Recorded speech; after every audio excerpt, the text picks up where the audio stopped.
Social मीडियावर तुम्ही एका क्लिकवर लाखो लोकांपर्यंत पोहोचू शकता। त्याचप्रमाणे तुमच्या कामाची पोचपावती देखील तुम्हाला लगेचच मिळते। असंच काहीसं ज्ञानेश्वर माऊली या सोनी मराठीवरील मालिकेच्या बाबतीत नुकतंच झालं आहे।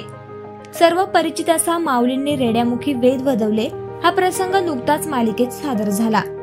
आतापर्यंत बऱ्याचदा ऐकलेला हा प्रसंग प्रेक्षकांना पहिल्यांदाच पाहता आला। हा प्रसंग सोनी मराठी वाहिनीने त्यांच्या सोशल मीडिया पेजवर टाकला। यावेळी अवघ्या काही दिवसातच हा व्हिडिओ 30 लाखांहून अधिक वेळा पाहिला गेला।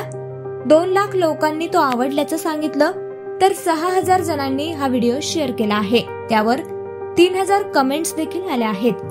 प्रेक्षकांना आवडलेल्या या प्रसंगाला भरभरून प्रेम मिळालं आणि माऊलींची कथा दाखवल्याबद्दल अनेकांनी त्यांच्या कमेंट्स मधून मालिका निर्माते आणि वाहिनीचे आभार मानले आहेत।